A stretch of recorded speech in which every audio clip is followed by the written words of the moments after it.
Hello friends, आप सबका एक बार फिर से टेक्निकल ज्ञान के एक और नए फ्रेश वीडियो में आप सबका स्वागत है।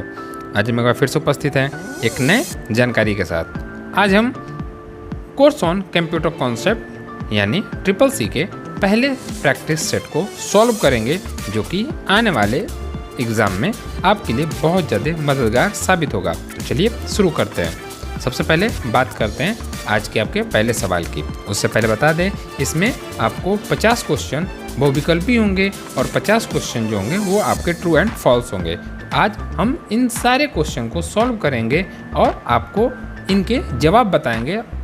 उम्मीद है ये क्लास आपको पसंद आएगी और अगर आप इस क्लास को अच्छे से देखते हैं तो आप एक अच्छा स्कोर कर सकते हैं। सबसे पहला सवाल आज का हमारा है, वो है किसी नेटवर्क सिस्टम से जुड़े हुए पर्सनल कंप्यूटर को कहा जाता है। एक बार पुनः बता दें, किसी नेटवर्क सिस्टम से जुड़े हुए पर्सनल कंप्यूटर को कहा जाता है। ऑप्शन है आपका जंक्शन, दूसरा ऑप्शन है आपका पावर स्टेशन, ऑप्शन सी है आपका वर्क स्टेशन और ऑप्शन डी है आपका नेटवर्क स्टेशन। तो इसका सही जवाब होगा ऑप्शन नंबर सी, यानी वर्क स्टेशन कहा जाता है। चले आगे बात करें अपने दूसरे सवाल की, जो कि है टेलीकॉम सिस्टम का उदाहरण है। टेलीकॉम सिस्टम का उदाहरण है, यहाँ पे आपका ऑप्शन नंबर ए है लैन, ऑप्शन नंबर 2 है आपका वैन, ऑप्शन नंबर सी है आपका रैन और ऑप्शन नंबर डी है आपका मैन। तो यहाँ पे आपका राइट आंसर होगा वो होगा ऑप्शन नंबर बी, यानी वैन जो है वो आपका टेलीकॉम सिस्टम का उदाहरण है। इसके बाद चले आगे बात करें अपने अगले सवाल की, जो कि है फॉर्मूलाज निम्न में से किसका महत्वपूर्ण फीचर है। फॉर्मूले का इस्तेमाल हम किस एप्लीकेशन सॉफ्टवेयर में करते हैं। यहाँ ऑप्शन नंबर ए है आपका MS Word, option number B है आपका MS Excel, option number C है आपका विंडोज़ और ऑप्शन नंबर डी है आपका उपयुक्त सभी या ये सभी। तो आप सभी को पता है कि हम फॉर्मूले का इस्तेमाल किस में करते हैं, MS एक्सेल में करते हैं, यानी ऑप्शन नंबर बी जो होगा वो आपका क्या होगा, राइट आंसर होगा। चलें अगले सवाल की तरफ, जो कि है डाटाबेस निम्न में से किससे मिलकर बना होता है। डाटाबेस निम्न में से किससे मिलकर बना होता है। ऑप्शन नंबर ए है आपका फील्ड तथा रॉ से, ऑप्शन नंबर बी है आपका कॉलम तथा रॉ से, ऑप्शन नंबर सी है आपका फील्ड तथा रिकॉर्डों से, ऑप्शन नंबर डी है आपका इनमें से कोई नहीं। तो यहाँ पे आपका राइट आंसर जो होगा वो होगा ऑप्शन नंबर सी, यानी फील्ड तथा रिकॉर्ड से। अब चलें आगे और बात करें अपने अगले सवाल की, जो कि है डेस्कटॉप पर छोटी छोटी आकृतियों को क्या कहते हैं। डेस्कटॉप पर छोटी छोटी आकृतियों को क्या कहते हैं। ऑप्शन नंबर ए है आपका बार, ऑप्शन नंबर बी है आपका कर्सर, ऑप्शन नंबर सी है आपका व्यू और ऑप्शन नंबर डी है आपका आइकन। ये बहुत ज़्यादा सरल सवाल है, तो इसका सही जवाब होगा वो होगा ऑप्शन नंबर डी, यानी हम उसे क्या कहते हैं, आइकन कहते हैं। आइकन क्या होते हैं, जो किसी सॉफ्टवेयर को रिप्रेजेंट करते हैं या जिसके आइकन को हम देख के क्या करते हैं, सॉफ्टवेयर को पहचानते हैं, वो हमारे क्या कहलाते हैं, आइकन कहलाते हैं, जो छोटे छोटे हमें स्क्रीन पे नज़र आते हैं। अब बढ़ते हैं आगे और बात करते हैं अपने अगले सवाल की, जो कि है निम्नलिखित में से कौन सा विकल्प प्रेजेंटेशन देखने के लिए प्रयुक्त नहीं होता है। एक बार पुनः बता दें, निम्नलिखित में से कौन सा विकल्प प्रेजेंटेशन को देखने के लिए प्रयुक्त नहीं होता है। ऑप्शन नंबर ए है आपका normal view, option number B है आपका master view, option number C है आपका स्लाइड व्यू और ऑप्शन नंबर डी है आपका इनमें से कोई नहीं। तो यहाँ पे आपका राइट आंसर जो होगा वो होगा आपका ऑप्शन नंबर डी, यानी इनमें से कोई नहीं जो है वो आपका प्रेजेंटेशन देखने के लिए प्रयुक्त नहीं होता। इन सारी चीज़ों से हम क्या कर सकते हैं, प्रेजेंटेशन देख सकते हैं। इसके बाद चलते हैं अपने अगले सवाल की तरफ, जो कि है विंडोज़ को अन्य ऑपरेटिंग सिस्टम से बेहतर की वजह माना जाता है। तो यहाँ बीच में आपको खाली स्थान है, यहाँ पे आपको एक सही ऑप्शन भरना है, जिसमें आपका ऑप्शन नंबर ए दिया है डॉस, ऑप्शन नंबर बी दिया है GUI यानी graphical user interface, option number C है आपका कमांड प्रॉम्प्ट और ऑप्शन नंबर डी है आपका XP। तो यहाँ पे राइट आंसर जो होगा वो होगा आपका GUI यानी ग्राफिकल यूज़र इंटरफेस। तो एक बार पुनः इसको कंप्लीट कर दें। यहाँ पे अगर हम फिल कर देते हैं GUI तो होगा आपका विंडोज़ को अन्य ऑपरेटिंग सिस्टम से बेहतर GUI की वजह से माना जाता है। चलते हैं हम अपने अगले सवाल की तरफ, जो कि है आपका निम्नलिखित में से कौन सा कंप्यूटर वायरस है। निम्नलिखित में से कौन सा कंप्यूटर वायरस है? उसमें आपका ऑप्शन है आपका ट्रोजन, ऑप्शन नंबर बी है आपका नीमांड, ऑप्शन नंबर सी है आपका recycle.bin, इसके बाद ऑप्शन डी है आपका ये सभी। यहाँ पे राइट आंसर जो होगा वो होगा आपका ये सभी। ये सारे जो हैं ये क्या हैं आपके कंप्यूटर वायरस हैं। इसके बाद क्वेश्चन नंबर 9 जो कि है रैम मेमोरी है। यहाँ पे आपके खाली स्थान दिए हुए हैं। तो सबसे पहले रैम का पूरा नाम होता है रैंडम एक्सेस मेमोरी। यहाँ पे आपके ऑप्शन दिए हैं read only memory, right only, उसके बाद वोलेटाइल और उसके बाद ऑप्शन नंबर डी है आपका द्वितीयक। तो यहाँ पे राइट आंसर जो होगा वो होगा ऑप्शन नंबर सी, यानी वोलेटाइल मेमोरी जो होता है वो आपका रैम मेमोरी कहलाता है। इसके बाद चलते हैं अपने अगले सवाल की तरफ जो कि है बाउंड्री तथा पेज मार्जिनों के बीच की दूरी को कहते हैं। बाउंड्रीज तथा पेज मार्जिन के बीच की दूरी को कहते हैं। आपका ऑप्शन नंबर ए है आपका मार्जिन, ऑप्शन नंबर बी है आपका इंडेंट, ऑप्शन नंबर सी है आपका टैब और ऑप्शन नंबर डी है आपका स्पेसिंग। यहाँ पे राइट आंसर जो होगा वो होगा आपका ऑप्शन नंबर बी, यानी इंडेंट जो होता है ये क्या होता है आपका पेज मार्जिन के बीच की दूरी को कहते हैं। उम्मीद है यहाँ तक क्लास आपको समझ में आई होगी। अब चलते अपने अगले सवाल की तरफ जो कि है ब्लू रे क्या है? ऑप्शन नंबर ए है आपका USB device, option number B है आपका flash drive, option number C है आपका ऑप्टिकल डिस्क और ऑप्शन नंबर डी है आपका ये सभी। यहाँ पे ऑप्शन नंबर सी यानी ये क्या है ऑप्टिकल डिस्क है, यानी ऑप्शन नंबर सी आपका राइट आंसर हो जाएगा। इसके बाद चले अपने अगले सवाल की तरफ जो कि है ई कॉमर्स के प्रयोग से यूज़र बचा सकता है। ई कॉमर्स के प्रयोग से यूज़र बचा सकता है। ऑप्शन नंबर ए है आपका समय, ऑप्शन नंबर बी है आपका कार्य, ऑप्शन नंबर सी है आपका धन, ऑप्शन नंबर डी ये सभी। तो ई कॉमर्स के प्रयोग से आप ये सारी चीज़ों को बचा सकते हैं, यानी ऑप्शन नंबर डी आपका क्या हो जाएगा राइट आंसर हो जाएगा। इसके बाद चले हम अपने अगले सवाल की तरफ जो कि है किसी स्लाइड में टेक्स्ट को डिलीट करने के लिए निम्न में से किस कुंजी का प्रयोग किया जाता है? किसी स्लाइड में से टेक्स्ट को डिलीट करने के लिए निम्न में से किस कुंजी का प्रयोग किया जाता है? तो आप किसका इस्तेमाल करते हैं? डिलीट का, यानी ऑप्शन नंबर बी क्या हो जाएगा आपका राइट आंसर हो जाएगा। अब चले हम अपने अगले सवाल की तरफ जो कि है आपका वर्ड प्रोसेसिंग में किसी डॉक्यूमेंट या वर्कशीट आदि को पुनः सेव करने के लिए निम्न में से किस संयोग कुंजी का प्रयोग होता है? एक बार पुनः सवाल आपको बता दें, वर्ड प्रोसेसिंग में किसी डॉक्यूमेंट वर्कशीट आदि को पुनः सेव करने के लिए निम्न में से किस संयोग कुंजी का प्रयोग होता है? तो यहाँ पे आपका ऑप्शन नंबर ए है control Z, option number B है आपका control S, option number C है आपका कंट्रोल A तथा ऑप्शन नंबर डी है आपका कंट्रोल V। यहाँ पे आपका राइट आंसर जो होगा वो होगा आपका कंट्रोल S, यानी ऑप्शन नंबर बी क्या है आपका राइट आंसर होगा। अब चलते हैं हम अपने अगले सवाल की तरफ जो कि है एक बाइट में कितने बिट होते हैं? एक बाइट में कितने बिट होते हैं? ऑप्शन नंबर ए है आपका 6 बिट, ऑप्शन नंबर बी है आपका 10 बिट, ऑप्शन नंबर सी है आपका 4 बिट और ऑप्शन नंबर डी है आपका 8 बिट, यानी इसका राइट आंसर जो होगा वो होगा आपका 8 बिट। एक बाइट में 8 बिट होते हैं। अब चलते हैं अपने अगले सवाल की तरफ जो कि है निम्न में से कौन सी टर्म MS एक्सेल से संबंधित है? ऑप्शन नंबर ए है आपका टेबल, ऑप्शन नंबर बी है आपका रिपोर्ट, ऑप्शन नंबर सी है आपका फॉर्म्स, ऑप्शन नंबर डी है आपका ये सभी। यहाँ पे राइट आंसर जो होगा वो होगा आपका टेबल। टेबल्स जो हैं वो MS एक्सेल से क्या हैं संबंधित हैं। इसके बाद चलते हैं हम अपने अगले सवाल की तरफ जो कि है कस्टम एनिमेशन के माध्यम से निम्न में से किसकी सेटिंग होती है? कस्टम एनिमेशन के माध्यम से निम्न में से किसकी सेटिंग होती है? ऑप्शन नंबर ए है आपका chart in fact, option number B है आपका मल्टीमीडिया, ऑप्शन नंबर सी है आपका order timing effects, option number D है आपका उपर्युक्त सभी। तो यहाँ पे राइट आंसर जो होगा वो होगा आपका उपर्युक्त सभी, यानी ये सारी चीज़ों के माध्यम से क्या होता है आपका कस्टम एनिमेशन होता है। इसके बाद चले अपने अगले सवाल की तरफ जो कि है निम्नलिखित में से कौन सा ऑपरेटिंग सिस्टम का प्रकार नहीं है? निम्न में से कौन सा ऑपरेटिंग सिस्टम के प्रकार में नहीं आता है? तो यहाँ पे ऑप्शन नंबर ए है आपका यूनिक्स, ऑप्शन नंबर बी है आपका डोर 3.1, ऑप्शन नंबर सी है आपका विंडोज 7, ऑप्शन नंबर डी है आपका MS DOS। तो यहाँ पे राइट आंसर जो होगा वो होगा आपका डॉट 3.1 यानी यूनिक्स, विंडोज 7 और MS DOS क्या हैं, ऑपरेटिंग सिस्टम के प्रकार हैं। उम्मीद है यहाँ तक क्लास आपको समझ में आई होगी। अगर ये क्लास आपको अच्छी लगे तो लाइक करें, चैनल को सब्सक्राइब करें तथा और भी लोगों तक इस जानकारी को पहुँचाएँ।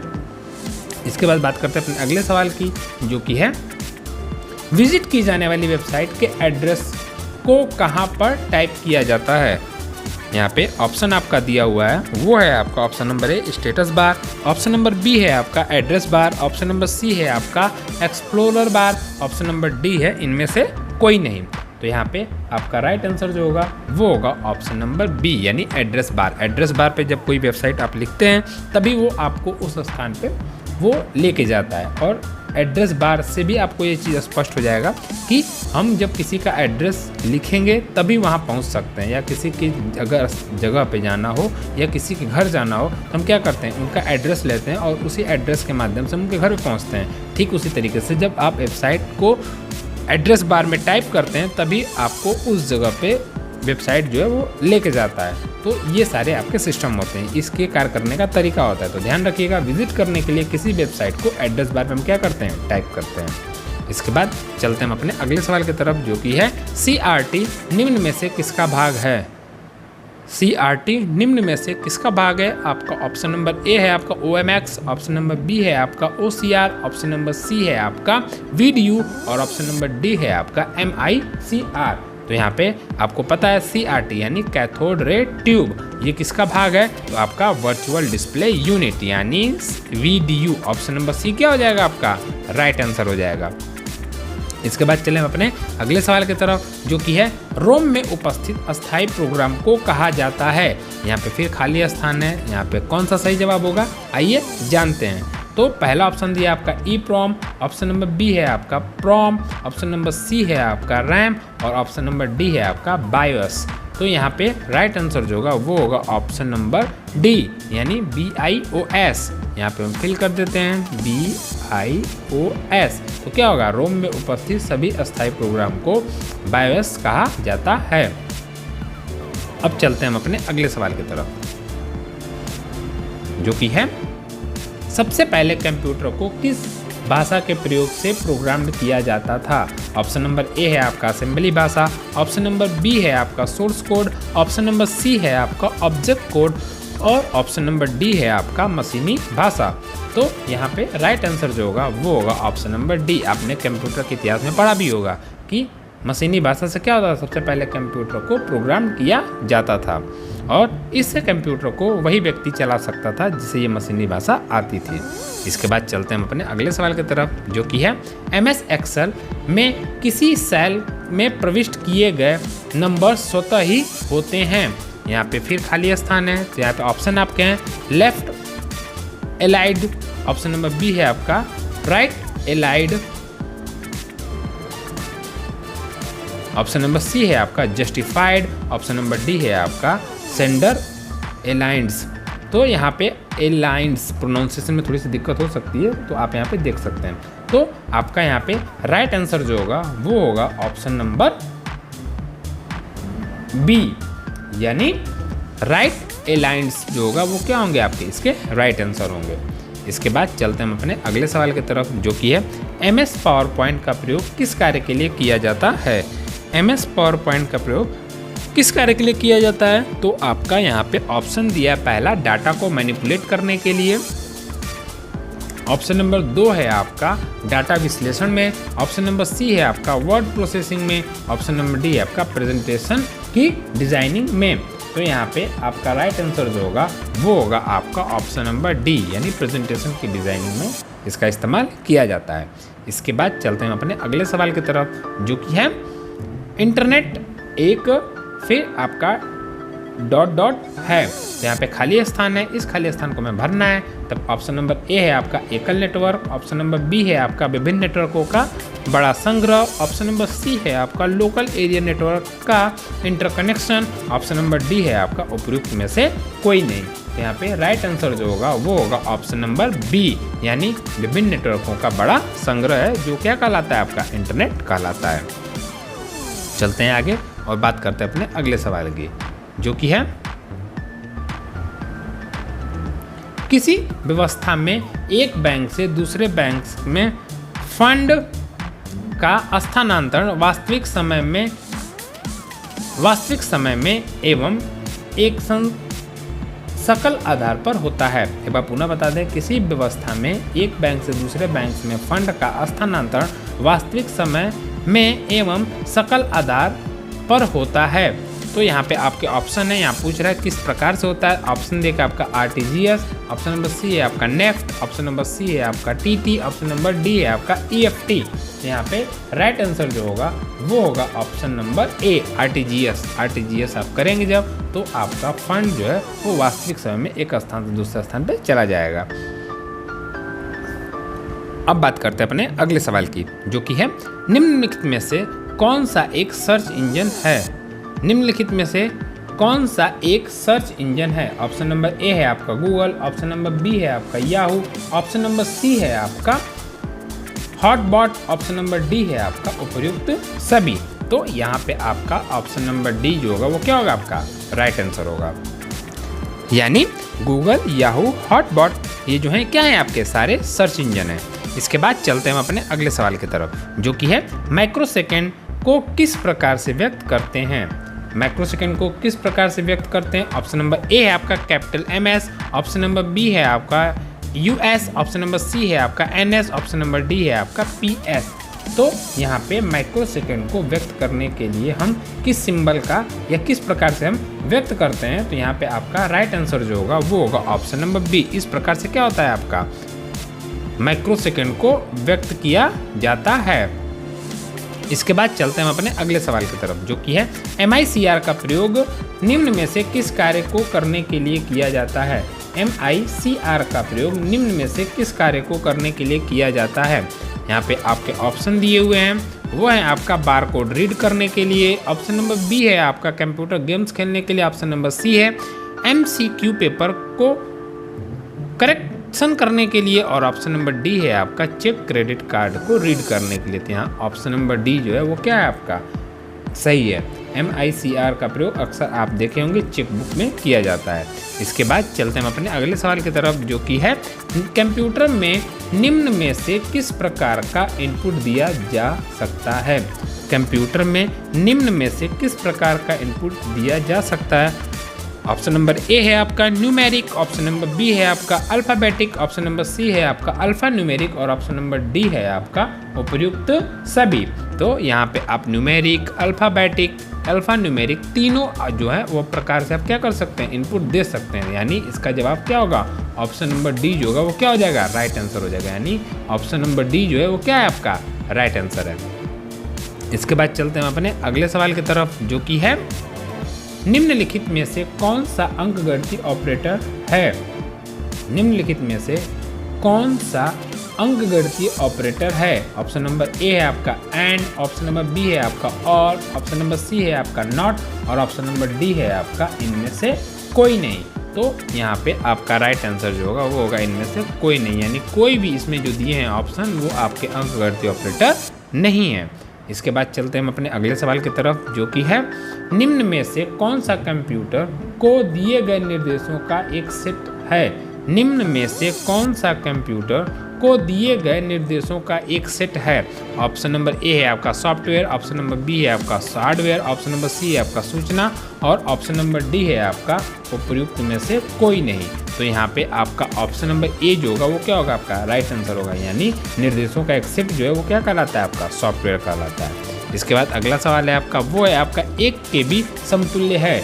यानी 1 KB किसके बराबर है, 1024 bytes, option number B 1024 bits, option number C है आपका 1000 बाइट्स, और ऑप्शन नंबर डी है आपका 1000 बिट्स।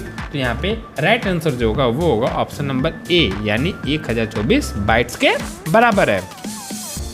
अब चलते हैं हम अपने अगले सवाल की तरफ, जो कि है आपका MIPS का पूरा नाम है। MIPS का पूरा नाम क्या होगा, जहाँ पे आपको 4 ऑप्शन दिए हुए हैं। तो यहाँ पे राइट आंसर जो होगा वो होगा आपका ऑप्शन नंबर बी, यानी मिलियन इंट्रोडक्शन पर सेकेंड, मिलियन इंस्ट्रक्शन पर सेकेंड जो होगा वो आपका राइट आंसर होगा।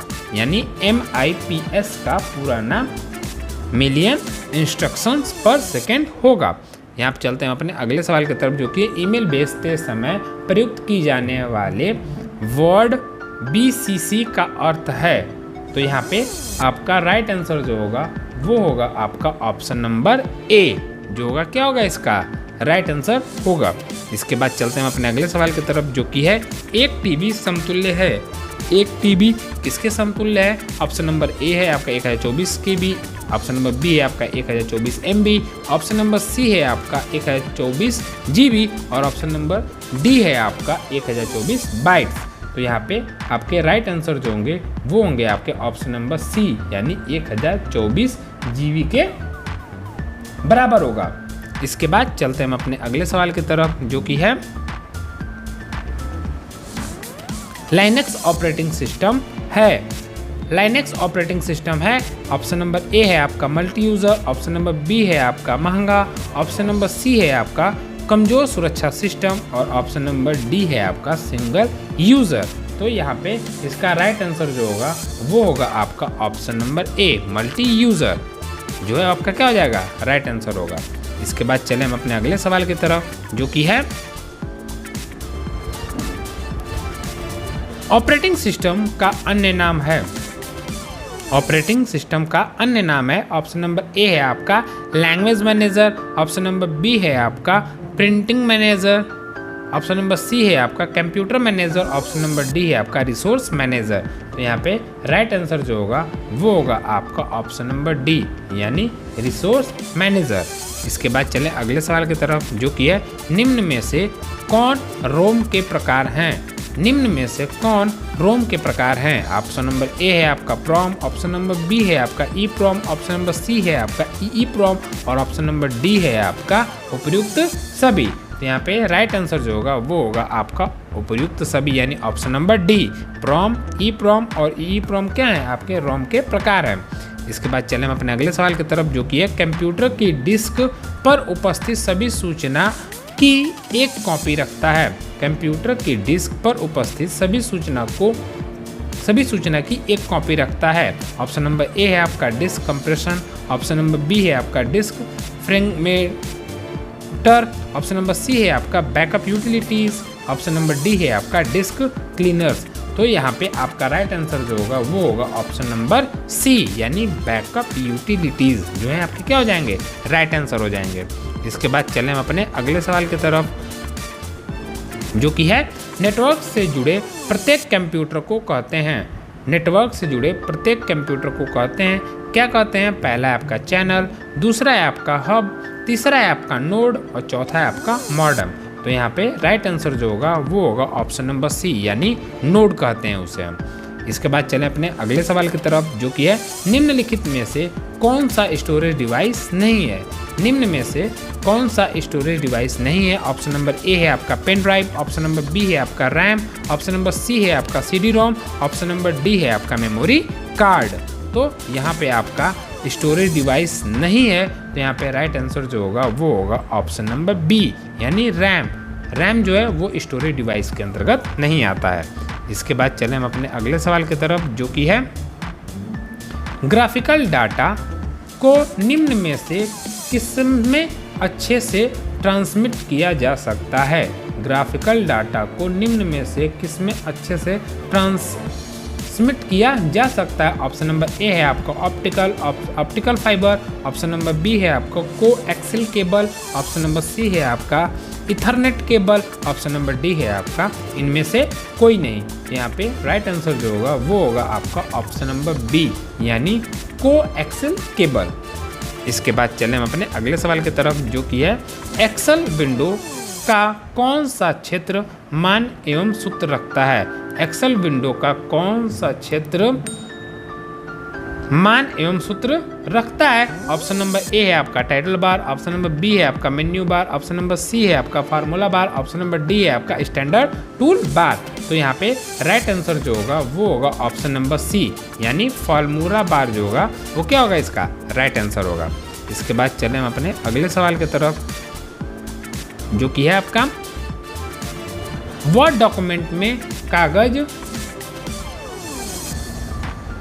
का आकार, मार्जिन पेपर का स्रोत इत्यादि निम्न में से किस ऑप्शन द्वारा सेट किया जाता है? एक बार पुनः बताएं। वर्ड डॉक्यूमेंट में कागज का आकार, मार्जिन, पेपर का स्रोत इत्यादि निम्न में से किस ऑप्शन के द्वारा सेट किया जाता है? ऑप्शन नंबर ए है आपका print preview, option number B है आपका page setup, option number C है आपका page layout, option number D है आपका प्रिंट प्रीव्यू।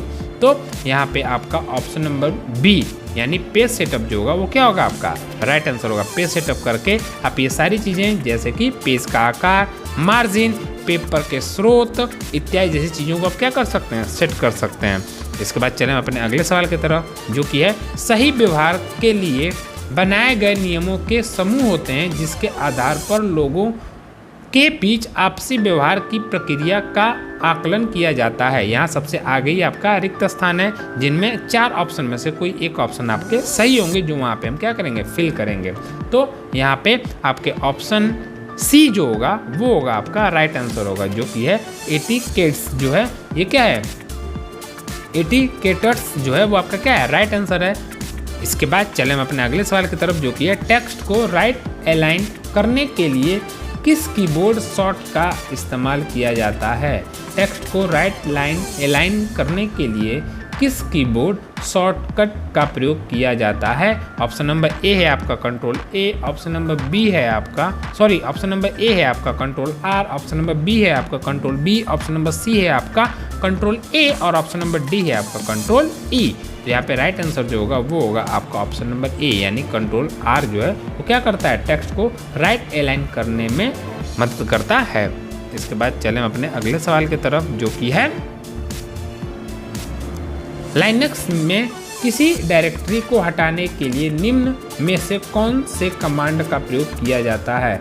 लाइनक्स में से किसी डायरेक्टरी को हटाने के लिए निम्न में से किस कमांड का प्रयोग किया जाता है? ऑप्शन नंबर ए है आपका mkdir, उसके बाद है आपका rmdir, ऑप्शन नंबर सी है आपका cp, ऑप्शन नंबर डी है आपका क्लियर। तो यहाँ पे आपका ऑप्शन जो होगा वो होगा आपका ऑप्शन नंबर बी जो होगा वो क्या हो जाएगा, आपका राइट आंसर हो जाएगा। इसके बाद चलें हम अपने अगले सवाल की तरफ, जो कि है कंप्यूटर सिस्टम का बेसिक मुख्य भाग है। कंप्यूटर सिस्टम का बेसिक मुख्य भाग है आपका ऑप्शन है input unit, option number B है आपका सीपीयू, ऑप्शन नंबर सी है आपका आउटपुट यूनिट और ऑप्शन नंबर डी है आपका उपयुक्त सभी या ये सभी इनपुट सीपीयू और आउटपुट यूनिट क्या हैं, ये आपके कंप्यूटर सिस्टम के बेसिक मुख्य भाग है, यानी ऑप्शन नंबर डी क्या हो जाएगा, आपका राइट आंसर हो जाएगा। इसके बाद चलें अगले सवाल की तरफ, जो कि है निम्नलिखित में से कौन से ऑपरेटिंग सिस्टम का विकास भारत की सरकारी एजेंसी ने किया?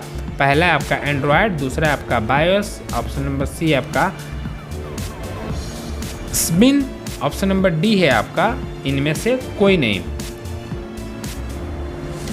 यहाँ पे आपके राइट आंसर जो होंगे वो होंगे आपके ऑप्शन नंबर बी यानी बॉस जो है वो क्या है आपका भारत में की सरकारी एजेंसी द्वारा ऑपरेटिंग सिस्टम विकसित किया गया है। तो ये थे वो 50 सवाल जिनके सामने आपके 4 ऑप्शन थे और उन 4 ऑप्शन में से एक ऑप्शन आपको सेलेक्ट करना था। अब चलेंगे बाकी जो 50 क्वेश्चन है वो आपके ट्रू और फॉल्स होंगे, जहाँ पे आपको सही और गलत चुनना होगा। तो इसे भी हम कवर करते हैं और बताते हैं इनमें से कौन सा जवाब सही और कौन सा जवाब गलत होगा। तो चलिए इसे भी स्टार्ट करते हैं। इसमें पहला सवाल है आपका MS-DOS एक कमांड लाइन इंटरफेस है।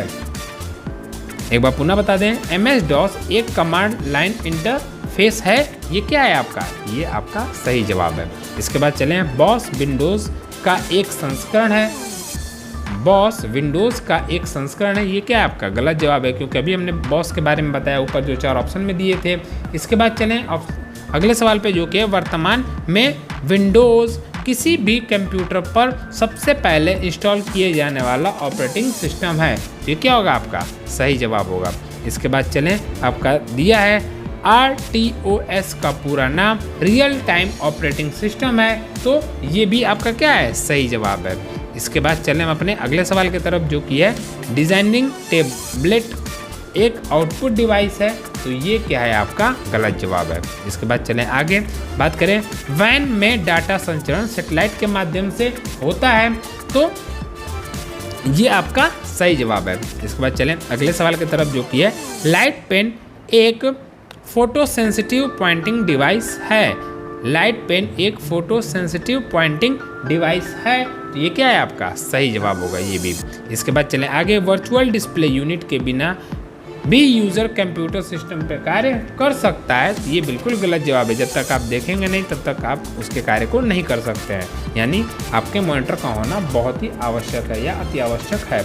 इसके बाद चलें अगले सवाल की तरफ, जो कि है आपका विंडोज़ ऑपरेटिंग सिस्टम एक समय में एक सॉफ्टवेयर को खोलने की अनुमति प्रदान करता है, तो ये बिल्कुल गलत जवाब है। आप एक टाइम पे कई मल्टी सॉफ्टवेयर को क्या कर सकते हैं, खोल सकते हैं, कई सॉफ्टवेयर को खोल सकते हैं। इसके बाद चलें अगले सवाल की तरफ, जो कि है आपका विंडोज़ एक एम्बेडेड ऑपरेटिंग सिस्टम है, तो ये भी क्या है आपके बिल्कुल गलत जवाब है।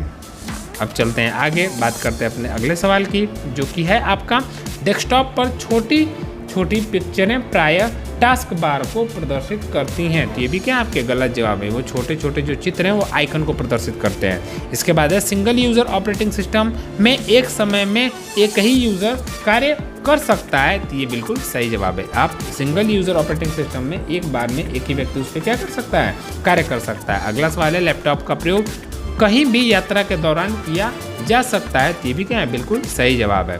इसके बाद चलें अगले सवाल की तरफ, जो कि है डॉट मैट्रिक प्रिंटर एक इनपुट डिवाइस है। डॉट मैट्रिक प्रिंटर एक इनपुट डिवाइस है। सबसे पहले प्रिंटर है तो ये आउटपुट डिवाइस हो जाएगा, तो इनपुट ये गलत जवाब होगा। इसके बाद चलें अगले सवाल की तरफ, जो कि है नोटपैड का प्रयोग फीचर्स को ड्रॉ करने के लिए होता है। नोटपैड का प्रयोग फीचर्स को ड्रॉ करने के लिए होता है, तो ये भी आपका क्या है गलत जवाब है। इसके बाद है पेंट सॉफ्टवेयर का प्रयोग संगीत सुनने के लिए होता है, तो जिसको लगता हो उसके लिए तो सही, नहीं तो ये गलत जवाब है। इसके बाद चलें अगले सवाल की तरफ, जो कि है स्पेस बार कीबोर्ड की सबसे लंबी कुंजी है, तो ये जो होगा वो आपका क्या होगा, बिल्कुल सही जवाब होगा। सबसे लंबी कुंजी कौन सी होती है कीबोर्ड में, वो होती है स्पेस बार की।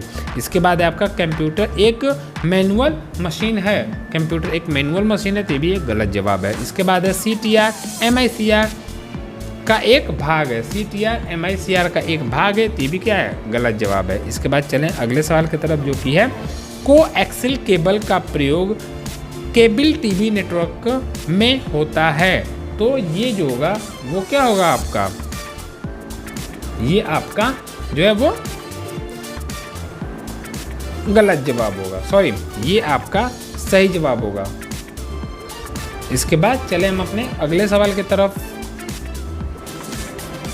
मेमोरी को KB MB और GB में मापा जाता है, तो ये आपका सही जवाब होगा। इसके बाद चले अगले सवाल की तरफ, जो कि है आपका वर्ड प्रोसेसिंग की अपेक्षा हाथ से डॉक्यूमेंट बनाना ज़्यादा सरल होता है, तो ये भी क्या होगा आपका, ये जो आपका एक बार पुनः देख लें, वर्ड प्रोसेसिंग की अपेक्षा हाथ से डॉक्यूमेंट बनाना ज़्यादा सरल होता है, तो ये गलत जवाब होगा। इसके बाद चलें अगले सवाल की तरफ, जो कि है इंटरनेट एक्सप्लोरर भी एक वर्ड प्रोसेसिंग सॉफ्टवेयर है। इंटरनेट एक्सप्लोरर भी एक वर्ड प्रोसेसिंग सॉफ्टवेयर है, तो ये क्या होगा आपका गलत जवाब होगा। इसके बाद चलें हम अपने अगले सवाल की तरफ, जो कि है MPEG का पूरा नाम मूविंग पिक्चर एक्सपर्ट ग्रुप है, तो ये जो है वो आपका क्या है सही जवाब है। यहाँ पे ये जो होगा क्या होगा सही जवाब होगा। अब चलते हैं आगे, बात करते हैं अगले सवाल की, जो कि है आपका वर्ल्ड वाइड वेब को ही www कहते हैं, तो ये आपका सही जवाब होगा।